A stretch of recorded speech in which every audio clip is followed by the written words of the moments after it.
துலாம் ராசிக்காரர்களுக்கெல்லாம் இந்த செவ்வாயினுடைய உச்சமும் புத பகவானுடைய பெயர்ச்சியுமாக சேர்ந்து என்ன பலன்களை தரப்போகிறது என்பதை பார்க்கிறோம். அவ்வகையில் முதலாவதாக இந்த செவ்வாய் பகவான் யாருன்னு பார்க்கணும். இவர் 2 2 உச்சம் பெறுகிறார். உச்சம் பெற்றதுக்கப்புறம் என்ன ஆகுதுன்னா, அப்போ அந்த இடத்துல உச்சம் பெறும் பொழுது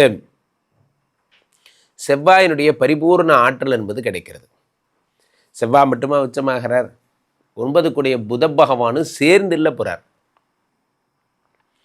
அப்போது ரெட் அண்ட் ஃபாலோங்கிற மாதிரி உங்களுக்கு சேமிப்புக்கு துவங்க போகிறீர்கள். எழுதி வச்சுக்கோங்க துலாம் ராசிக்காரர்கள், இந்த ஜனவரி 1 சேமிக்க போகிறீங்க. ஒன்ஸ் ஒரு சேமிப்புங்கிற ஒரு விஷயத்தில் உங்களுக்கு இன்ட்ரெஸ்ட் வந்துருச்சுனால் அதுக்கப்புறம் உங்களை யார் நினச்சாலும் ஒன்றும் பண்ண முடியாது.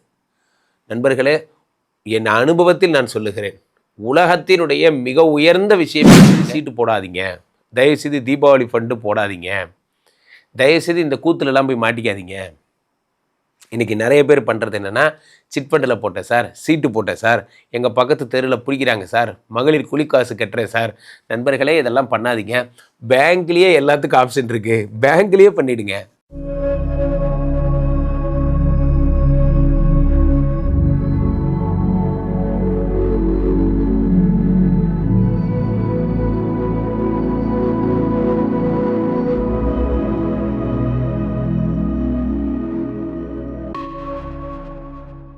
உலகெங்கிலும் இருக்கும் ஆன்மீக பரிகார நேயர்கள் அனைவருக்கும் வணக்கம். நான் உங்கள் ராம்ஜி.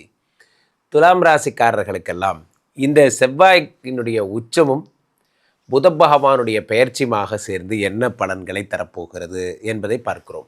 அவ்வகையில் முதலாவதாக இந்த செவ்வாய் பகவான் யாருன்னு பார்க்கணும். இவர் 2 உச்சம் பெறுகிறார்.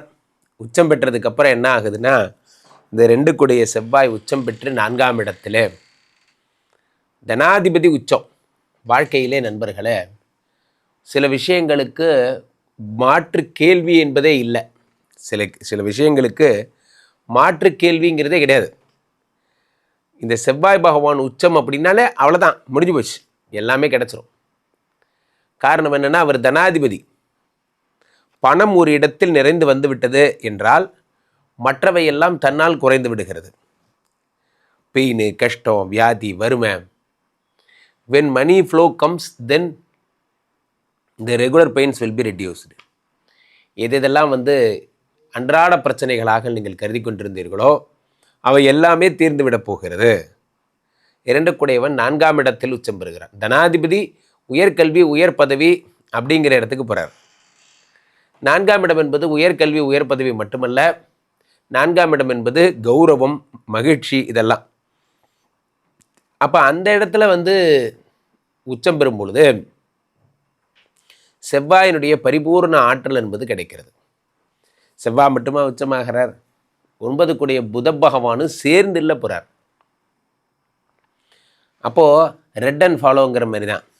செவ்வாய் தான் ரெட்டுன்னு வச்சுக்கோங்க, புதன் தான் ஃபாலோ. ரெட் அண்ட் ஃபாலோ போன்ற விஷயங்கள் ஏற்படுகிறது. ஸோ செவ்வாயோடு சேர்ந்த புதனும் சேர்ந்து 4ஆம் இடத்திலே. ஸோ யாரெல்லாம் உயர்கல்வி படிக்கணும், வெளிநாடு போகணும், ஹார்ட்வேர் யூனிவர்சிட்டியில் போகணும். என்ன குருஜி, நியூ இயர் பொழுதுமா நீங்கள் காலங்காத்தால் பணத்தை பற்றி பேசுங்க சார். பணத்தை பற்றி தான் நம்ம எவ்வளோ நேரமும் பேசிகிட்டு இருக்கோம்.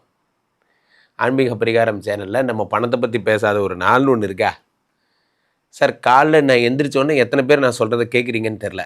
எந்திரிச்சோன்னே பேங்க் ஸ்டேட்மெண்ட் பாருங்கள் ஃபஸ்ட்டு. அது முகத்தில் கண் வழிங்க. ஏன்னா நைட்டு நம்ம ஏதாவது ஸ்கேம் பண்ணி நம்ம பணம் போயிருந்தாலும் அப்போ தான் தெரியும். எந்திரிச்சோடனே பேங்க் ஸ்டேட்மெண்ட் முகத்தில் விழுங்க. அடுத்து நைட்டு படுக்கும்போது பேங்க் ஸ்டேட்மெண்ட்டை பார்த்துட்டு படுங்க. அல்லது உங்களுக்கு இப்போ கூகுள் மீட் மட்டும்தான் இருக்குது, கூகுள் பே மட்டும்தான் இருக்குது அப்படின்னா அதை பார்த்துட்டு தூங்குங்க. காலையில் எந்திரிக்கும் போது ஓப்பனிங் பேலன்ஸ் இன்றைக்கி 5 லட்ச ரூபாய் இருக்குது, க்ளோசிங் பேலன்ஸ் இன்றைக்கி 5,05,000 ரூபாய் இருந்தாலும் இந்த நாள் நல்ல மகிழ்ச்சியாக சென்றது என்று பொருள். இல்லை, 5 லட்சத்துக்கு பதிலாக 4,95,000 ஆனாலும் இன்றைய நாள் நீங்கள் நஷ்டப்பட்டீங்கன்னு அர்த்தம். அவ்வளோதான். இதுதான் சிம்பிள் கால்குலேஷன். பணம் சம்பாதிக்கிறதுங்கிறதுக்கு ஒரே கால்குலேஷன் தான். அந்த 2 செவ்வாய் உச்சமாகும் பொழுது பழைய இன்வெஸ்ட்மெண்ட்ஸ் எல்லாம் வெளியே வரும். பழைய இன்வெஸ்ட்மெண்ட்ஸ் நண்பர்களே, உங்களுக்கு சேமிப்புக்கு துவங்க போகிறீர்கள். எழுதி வச்சுக்கோங்க துலாம் ராசிக்காரர்கள். இந்த ஜனவரி 1லேருந்து சேமிக்க போகிறீங்க. ஒன்ஸ் ஒரு சேமிப்புங்கிற ஒரு விஷயத்தில் உங்களுக்கு இன்ட்ரெஸ்ட் வந்துருச்சுனால் அதுக்கப்புறம் உங்களை யார் நினச்சாலும் ஒன்றும் பண்ண முடியாது. நண்பர்களே, என் அனுபவத்தில் நான் சொல்லுகிறேன், உலகத்தினுடைய மிக உயர்ந்த விஷயம் எது சொல்லுங்கள்? பழைய புத்தகம், பழைய மது எல்லாம் சொல்கிறாங்கல்ல, அதெல்லாம் உலகத்தின் பழைய ரொம்ப நாட்பட இதுக்கெல்லாம் சிறப்பு அதிகம்னு சொல்லுவாங்க. அந்த மாதிரி ஒரு பழைய தத்துவம் ஒன்று இருக்கு. என்ன சொல்லுங்கள்? சிறுதுளி பெருவெள்ளம். சிறுதுளி பெருவெள்ளம். ரெண்டு கூடிய 4ஆம் இடத்துல உச்சம் பெறும் பொழுது உங்களுக்கு இந்த வருஷம் ப்ரமோஷன் வரும். ப்ரமோஷனால் ஒரு இன்க்ரிமெண்ட் வரப்போகுது. அந்த இன்க்ரிமெண்ட்னால் உங்களுக்கு மாதம் ஒரு எக்ஸ்ட்ராவாக ஒரு 7,000 ரூபாய் 8,000 ரூபாய் வருதுன்னா அதை மறந்துடுங்க. அந்த 8,000 ரூபாய் எடுத்து மாதம் ஒரு எஸ்ஐபி மாரி ஏதாவது ஒன்று போடுங்க. பாருங்கள் உங்களுக்கு பலன் எப்படி கிடைக்குதுன்னு மட்டும் பாருங்கள். நண்பர்களே, நாம் பண்ணுவது என்னென்னா, நிறைய பேர் நீங்கள் துலாம் ராசிக்காரர்கள் யோசிச்சு பாருங்கள். நான் 1,500 ரூபா சம்பாதிக்க வாங்கும்போது ஜாலியாக இருந்தேன் சார். என் சம்பளமே 2,500 ரூபா தான் சார். நான் 2 படம் பார்த்துருவேன் வாரத்தில். நான் ரொம்ப மகிழ்ச்சியாக இருந்தேன். இப்போ எனக்கு மாதம் 40,000 ரூபா சம்பளம் வருது. நம்ம தம்பிக்கு ஆயிம்ட்டு கிட்ட கேட்பேன், ஆர் யூ ஃபீலிங் ஹாப்பி? இல்லை சார், நான் ரொம்ப குறைவான சம்பளம் வாங்கும்போதே நான் நிம்மதியாக தான் இருந்தேன். இது நாட் ஒன்லி அவருக்குன்னு இல்லை, எல்லாருக்கும் தான் சொல்கிறேன். ஏன்னா அப்போ இவ்வளோ தான் வருமானங்கிற ஒரு லிமிட் இருந்தது. பெரிய பெரிய விஷயங்களை பார்த்து நம்ம ஏக்கப்படலை. இதெல்லாம் நமக்கு கிடைக்காது, இதெல்லாம் பெரிய பெரிய ஆளுங்க வாங்குறது. எல்இடி டிவி விளம்பரம் வந்தால் என்ன பண்ணுவோம்? இதெல்லாம் நமக்கு கிடைக்காது, இதெல்லாம் பெரிய பெரிய ஆளுங்க வாங்குறதுன்னு விட்டுருவோம்.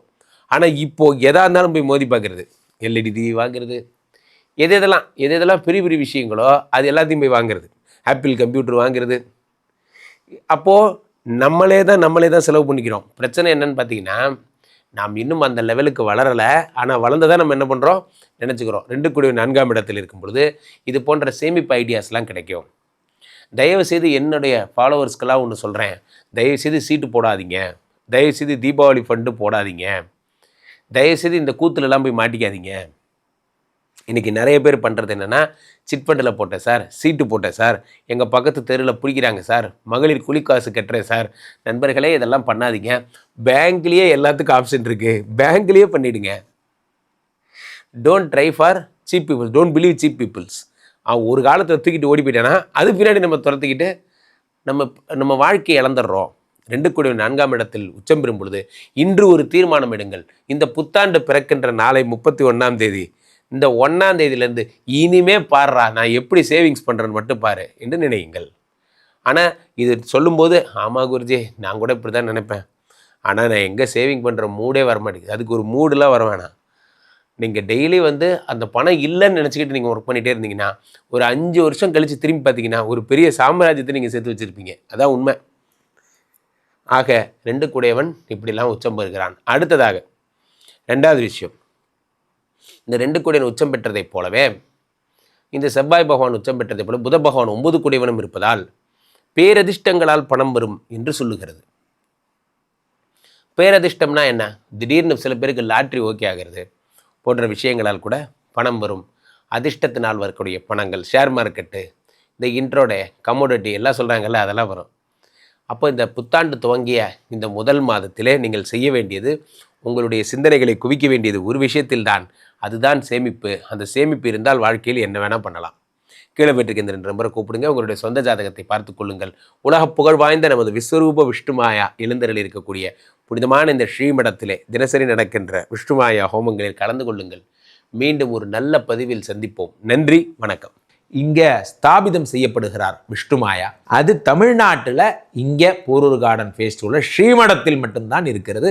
வேற எங்கேயும் இவருக்கு ஆலயங்கள் கிடையாது. நம்மளுடைய வேலை இல்லை, குழந்தை இல்லை, நமக்குடைய எதிர்காலம் கேள்விக்குறியாக இருக்குது, கள்ளத்தொடர்பு, ஏமாற்றம், துரோகம் போன்ற பிரச்சனைகளுக்காக ஸ்பெசிஃபிக்காக பண்ணுற ஒரு ஹோமம்.